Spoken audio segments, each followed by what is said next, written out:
Welcome to Supramani. Long ago, Arun Shuri made a statement saying that what you say depends on where you sit, and he meant the treasury benches or the opposition, right? So if you are, so the same BJP which kept saying GST form is not right, is now taking credit for implementing GST. Just an example. No, this is not a political video. I'm just saying the same is true even in the financial services space. So if you are a head of a group, of a big group, and you have a mutual fund, you have insurance, etc., then you would be indifferent to where the money comes. But if you are the MD of a company, of a mutual fund, then you want that money to come into the mutual fund. So each person will talk very differently. So giving you an example from banking, if I'm heading a bank which has got maybe 50 branches all over India or 20 branches all over India, only in very elite areas, and I deal only with people with more than, so let's say, 10 million US dollars, it's about 80 crores.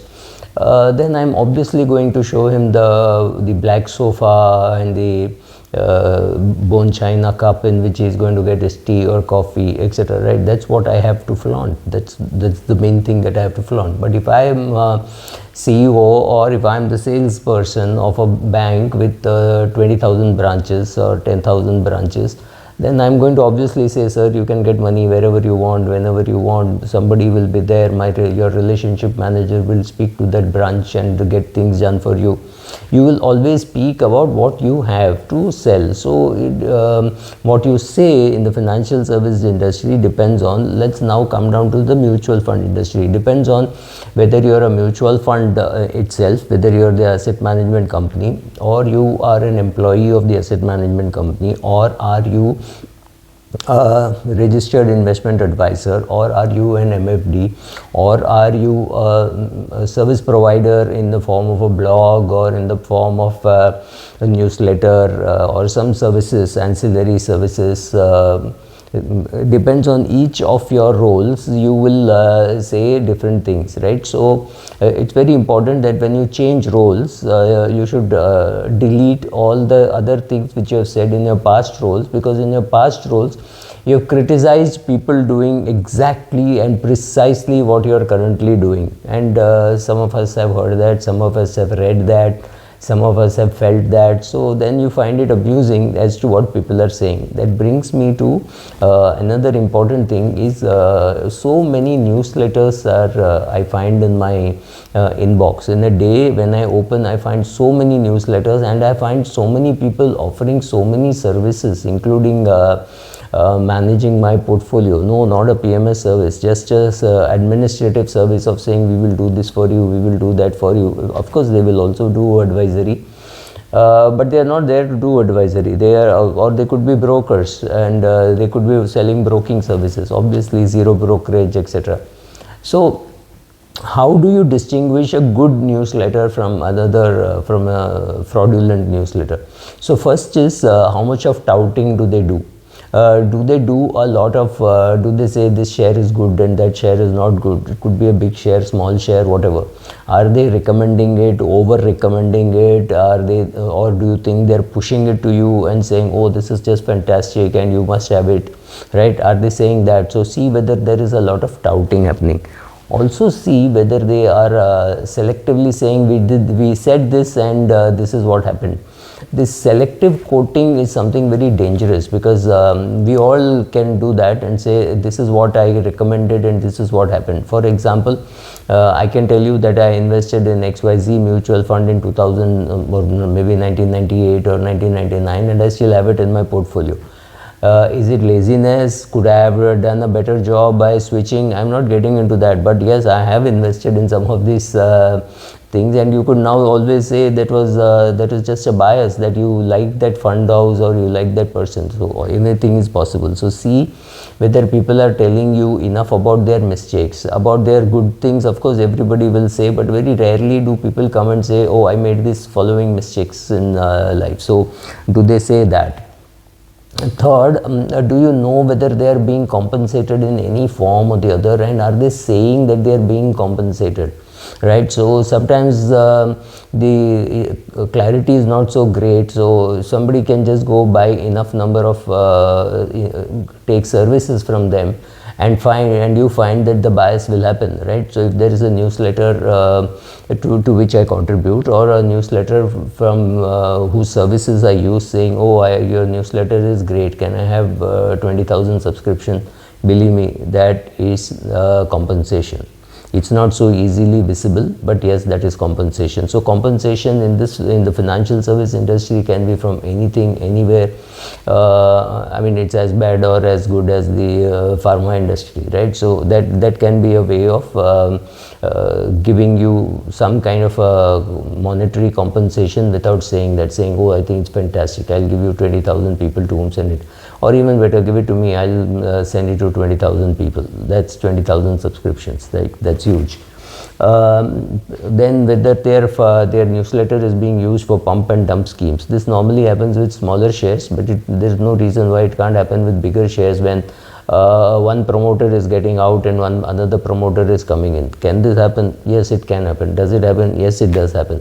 Is your newsletter doing that? I don't know. It's for you to find out. I'm not going to end this video by saying, oh, therefore this XYZ newsletter is good and ABC newsletter is bad. I'm not getting into that. That's not my area of work at all, right? My job is to tell you that these are the things that you have to look out for. Then it's up to you to look out for them.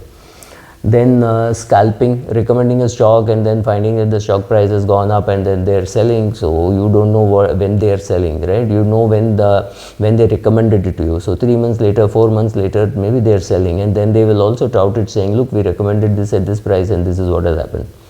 Or recommending completely wrong things and then totally ignoring about it. Not a word is mentioned about it, right? So then you don't know that such a thing happened. So it's very easy to kill evidence even in the digital space, because there's nobody going and taking backup for other people, right? So if you find some comment on my blog which I did 10 years ago, well, it's going to be there, but if I have very easy for me to delete it or restrict your access to 3 years. After that, you will not be able to find out my 10-year-old comment. So, but yeah, that risk is always there. Then there is always this undisclosed conflict of interest of saying, I am a shareholder in this company and I am talking about that. That very rarely do you see newsletters, journalists, anybody mentioning that, right? Occasionally you may find out something like that, but do they mention it? No. Do they cover that industry? Yes. Do they cover that specific stock? Yes. Do they talk about that they bought and sold? No. Do they talk about they sold and they have regrets? No. But so unless they come and tell you these things, you will not know, and there is no way how you can find out these things. Whether they have even been prosecuted by the regulator, that's not known. Whether there have been any comment has been passed on them, you will not know. So many of these things which you should know, you will not know, and a lot of these people are only trying to tell you, don't spend money in a place, spend it with me, right? So it's not that something you are getting it free, and free can also be expensive. So you can call yourself free and still charge.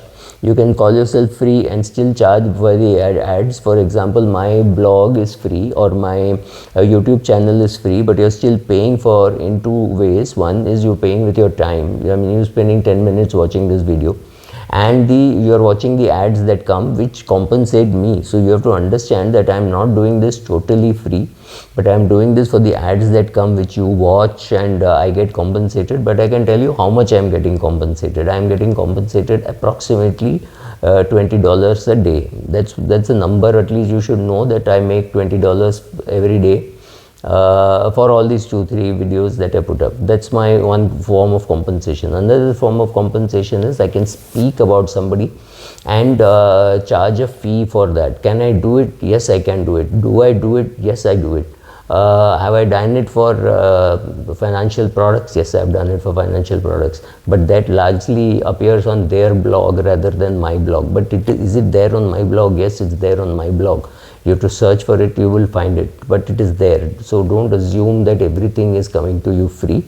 but I'm trying my best not to talk about products except products in which I have myself invested. So I talk about it there. I don't get paid by anybody for talking about it, but I just like to talk about it, right? So you need to understand what you're getting free, what you're getting free and is very expensive, and what you're paying and still getting biased view.